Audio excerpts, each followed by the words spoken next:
Assalamualaikum warahmatullahi wabarakatuh. Bismillahirrahmanirrahim. Alhamdulillahirabbil alamin. Assalatu wassalamu ala asrofil mursalin Sayyidina Muhammad wa ala alihi wa sahbihi ajma'in, amma ba'du. Kaum muslimin, kaum muslimat yang dirahmati Allah dan pecinta dakwah Islam yang dirahmati Allah dan pendukung channel-channel kami, saya doakan semuanya jumpa lagi dengan saya dalam kajian keislaman tentang ngaji fikih di bulan Ramadan ini. Mudah-mudahan kita mendapatkan hadiah dari Allah Subhanahu wa taala berupa pahala dan mendapatkan surganya Allah Subhanahu wa taala. Kaum muslimin, kaum muslimat yang dirahmati Allah, sungguh bahagia rasanya ketika harta yang kita miliki kita sempat berbagi dengan orang lain. Karena apa yang kita miliki tidak lepas dari orang lain. Wa fi amwalihim haqqul lis-sa'il wal mahrum, dan di dalam harta mereka, dalam kekayaan mereka ada kewajiban, ada hak bagi orang miskin, ada hak janda-janda tua, orang-orang tua, orang-orang jompo, orang tidak mampu yang harus dan wajib kita bantu. Ada hak anak yatim yang harus kita berikan kepada mereka. Sehingga Allah berfirman Al-Quran, Ara'aital ladzi yukadzibu biddin, tahukah kamu siapa pendusta-pendusta agama? Fadzalikal ladzi yad'ul yatim, mereka adalah orang-orang yang selalu menghardi dan selalu menyia-nyiakan anak yatim. Wala yuhuddun ala ta'amil miskin, dan mereka orang selalu tidak memberikan makan pada orang miskin, menghalangi, tidak memberikan haknya. Zakat yang harusnya diwajibkan kepada kita, kita tidak keluarkan. Maka harta itu akan menjadi penghalang bagi kita, bahkan kita pendusta agama, katanya Allah. Pendusta-pendusta agama adalah mereka orang-orang yang tidak mengeluarkan zakatnya, tidak mengeluarkan kewajibannya kepada mereka. Padahal fi amwalihim, pada harta mereka ada hakun, ada hak lisailin, orang yang minta-minta, orang yang miskin. Sail itu maknanya ada yang miskin, ada fakir, ada yang minta-minta, ada janda-janda tua, ada orang-orang jompo yang harus kita keluarkan. Alangkah bahagianya kalau kita hidup jadi orang kaya dan bisa berbagi dengan orang lain. Kaum muslimin, kaum muslimat yang dirahmati Allah Subhanahu wa taala, di segmen kemarin kita membahas tentang harta-harta yang kita zakati, yaitu harta benda berupa hewan-hewan kita bahas, kemudian emas dan perak kita sudah bahas bersama-sama, mudah-mudahan menjadi bekal kepada kita.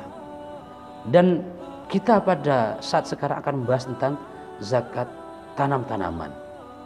Karena kita hidup di negara agraris, kita hidup di negara yang tropis, negara yang hidup dengan hujan, kemarau, yang mana mata pencarian masyarakat kita ada yang jadi pegawai, ada yang jadi pedagang, bahkan ada jadi petani.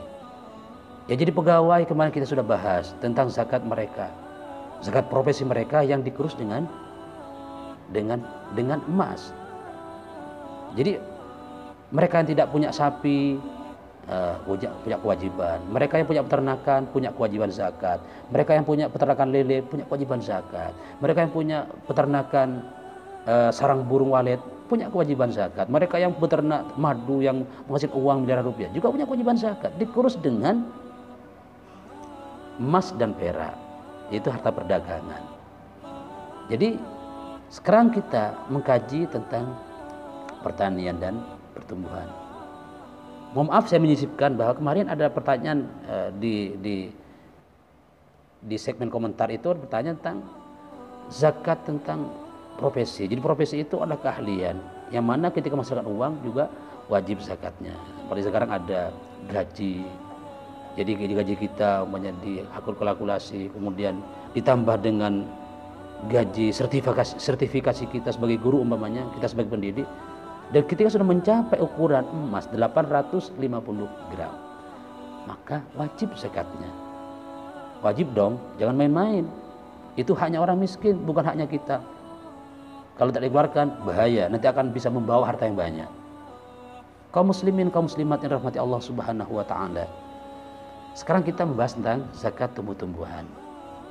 Jadi ulama mazhab mengatakan semua tumbuh-tumbuhan yang menghasilkan uang maka wajib dikeluarkan zakatnya. Kalau dalam hadis berbunyi cuman anggur, kemudian zabib, kemudian kurma. Karena konteks waktu itu yang ditanam masyarakat Arab waktu itu adalah kurma, anggur, kismis dan semacamnya. Tidak ada jagung, tidak ada beras, tidak ada budidaya buah-buah ini semacamnya. Jadi kalau kita hidup di Indonesia yang hidup tiap hari dengan pertanian, yang hidup tiap hari dengan kehidupan agraris ini, maka juga ada kewajiban zakat di situ. Jadi ketika harta kita sudah nyampe satu nisab, ini kembali kepada syarat ya, persyaratan juga sama. Jadi di setiap harta zakat tanam-tanaman atau buah-buahan itu pertama syaratnya memang harus milkul tam, milik kita sendiri, bukan miliknya orang lain. Jadi lu milik kita sendiri, jangan macam-macam kalau miliknya orang, milik sendiri. Yang kedua adalah 1 tahun kalau harta. Jadi kalau pertanian buah-buahan adalah 1 tanam. Jadi sekali tanam, sekali panen wajib mengeluarkan zakatnya. Berapa zakatnya? Yaitu ketika sudah nyampe ukuran, kalau padi umpamanya ya, kalau bersih labanya itu berbentuk beras bersih, itu adalah kurang lebih sekitar beras itu ya, beras kurang lebih 9 kintal. Jadi 9 kintal. Jadi ketika kita menanam padi, kemudian menanam jagung, kemudian setelah panen kita lihat telah dibersihkan semuanya. Kemudian kalau padi itu setelah dipanen, kemudian dibersihkan, kemudian diselip jadi beras, maka ketika menghasilkan jumlah kurang lebih 9 kintal berasnya itu, maka dikeluarkan zakatnya. Jagung begitu juga, setelah dibuang kulitnya, kemudian ditongkol, dilepas, ditimbang nanti ketika sudah menyampe ukuran 9 kintal itu nisabnya, maka dikeluarkan zakatnya. Ada ulama mengatakan 7 kintal setengah. Nah, ada juga ulama alim mengatakan batas minimal adalah 9 kintal. Nah, ya. Tapi kalau kita ingin hati-hati, kita ambil yang 7 kintal setengah. Jadi kalau kita sudah memiliki penghasilan jagung bersih, dikuliti, dikupas, dibuang tongkolnya, kemudian ditimbang menjadi 7 kintal setengah atau lebih, maka wajib mengeluarkan zakatnya. Sama dengan beras begitu, bukan gabahnya ya, ketika sudah jadi beras. Kalau gabahnya lain pertumbuhannya nanti lebih banyak, bisa lebih 2 kali lipatnya. Karena ketika gabah diselip, maka akan menjadi beras lebih sedikit. Biasanya kalau gabahnya itu 10 kintal, ketika diselip jadi beras kadang-kadang bisa jadi 5 kintal. Begitu, separuhnya hilang karena kulit. Jadi yang dihitung adalah bersihnya. Jadi kalau itu sudah diselip menjadi beras, maka menjadi 7,5 kuintal sampai 9 kuintal minimal, maka ada kewajiban. Berapakah kewajibannya Ustadz? Berapa kewajibannya? Yaitu kalau itu menggunakan irigasi, pengairan yang biayanya, ada biayanya, maka 5%. Jadi pengairannya yang dihitung pengairannya, kalau biaya operasionalnya itu memang biasa, setiap pertanian mesti butuh operasional. Tapi itu adalah insukiyah bil mator dalam artinya ketika disiram dengan air al-usyuru maka 1/10. Jadi dari 9 kuintal itu berapa 1/10%-nya? Itu kalau disiram pakai air atau pakai air sungai yang tanpa biaya. Tapi kalau disiram menggunakan insuka bidaulab, menggunakan biaya. Kalau bahasa dulu pakai timba ya, siram menggunakan timba, siram atau menggunakan mesin konor sekarang, mesin pengangkut air, mesin disiram dengan mesin yang harus menyewa. Disiram pakai air yang pakai sewa. Jadi maka al-khumus 1/5%. Jadi kalau airnya itu tidak menggunakan biaya, pakai air sungai, air kali, kemudian tinggal mengalirkan, maka 1/10% atau air hujan 1/10%. Tapi kalau disiram dengan biaya, airnya nyewa, airnya beli dan semacamnya, maka zakatnya 1/10, tinggal menghitung. Kalau diuangkan, dijual umpamanya, kita sudah dapat, sudah diketahui 7,5 kuintal atau sampai 8 kuintal, dijual. Berapa sekarang harganya? Per kintalnya umpamanya sekarang 500.000. 500 tinggal ngali 9 atau tinggal ngali 7,5, berapa? Keluar nominal angka berapa? Maka dikeluarkan 1/10-nya atau 1/5-nya. Jadi jelasnya, jadi 10% itu kalau tidak menggunakan biaya, disiram pakai air hujan. Yang 5% kalau pakai biaya. Biaya apanya? Bukan biaya operasional, bukan biaya pupuknya, bukan biaya nyangkulnya. Itu tidak jadi pembahasan. Yang menjadi pembahasan adalah disiramnya menggunakan air yang beli atau air yang gratis. Air beli itu apa artinya? Air menyewa. Ngalirkan ke sawah masih bayar. Mau ngairi masih pakai bayaran, masih nyiram dibayar semacamnya.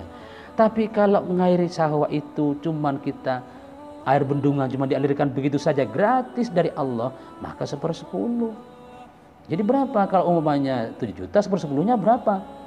Itu tinggal dikeluarkan. Kalau 1/5-nya tinggal berapa? Mudah kan? Yang tidak mudah adalah mereka yang tidak mau mengeluarkan zakatnya. Kebanyakan orang kita kadang-kadang tidak mau mengeluarkan zakat. Sehingga banyak orang miskin tak tertolong. Andaikan zakat itu dioptimalkan, produktivitas zakat itu dioptimalkan, semuanya berzakat dengan sadar diri berzakat, baik zakat fitrah, zakat emas, zakat perdagangan, zakat sapi, peternakan, hewan, tumbuhan, walet, peternakan ayam, peternakan burung, peternakan apapun namanya, kalau dikeluarkan semuanya, insya Allah kemiskinan di Indonesia akan tertangani secara baik. Insya Allah tidak akan orang miskin, tidak akan ada orang mengemis, tidak akan orang meminta-minta. Tapi karena kita rata-rata memiliki penyakit bahil, medidil, medit, cerek kalau bahasa Maduranya, kadang-kadang kita tidak berzakat. Cuman zakat fitrah doang yang bermasalahkan tiap tahun. Kadang-kadang zakat harta kita tidak terpikirkan, profesi kita tidak terpikirkan. Padahal kita sebagai guru profesional, kita digaji dengan gaji pokok, bahkan gaji sertifikasi, bahkan gaji 13, dihitung semuanya itu. Gaji pokok berapa, gaji sertifikasi berapa, gaji ke-13 berapa. Oh, saya tidak punya sertifikasi Ustadz, tapi ada remunisasi, ada tunjangan semuanya, dihitung semuanya itu setahun. Kalau sudah nyampe batas nisabnya seperti yang terangkan dari awal, maka wajib antum mengeluarkan zakatnya. Kalau tidak dikeluarkan, antum berdosa. Berarti antum mengambil haknya orang miskin. Ketika harta orang miskin, ketika zakat tidak dikeluarkan, maka dia akan keluar dengan sendirinya. Ketika zakat tidak dikeluarkan, keluar dengan sendirinya, berontak dari harta kita, maka dia akan bisa menghabiskan harta yang kita miliki. Bahkan yang kita timbun akan habis semuanya, akan dibawa oleh zakat kita sendiri, otomatis akan merusak semua harta kita. Kenapa? Karena fungsinya zakat tutahhiruhum, membersihkan harta kita, wa tuzakkihim, mensucikan harta kita. Ketika terpendam kotor dan kotor bertumpuk-tumpuk, maka meledak, akan menghancurkan semua harta yang kita miliki. Na'udzubillah, bahkan bisa kena kepada diri kita sendiri, kepada badan kita dan semacamnya. Na'udzubillah, summa na'udzubillah. Mudah-mudahan kita diselamatkan oleh Allah. Yuk kita berdoa, mudah-mudahan semuanya yang menyaksikan, yang menonton ini semuanya, saya berdoa, saya berharap mudah-mudahan diberi kesehatan oleh Allah, diberi harta yang barokah, kita menjadi orang yang dermawan. Insya Allah kita akan diganti libahnya oleh Allah Subhanahu wa Ta'ala. Terima kasih atas segala perhatiannya. Mohon maaf atas segala kekurangan. Hadanallahu wa iyyakum ajma'in, ihdinas shiratal mustaqim. Allahumma waffiq lakum thoriq. Assalamualaikum warahmatullahi wabarakatuh.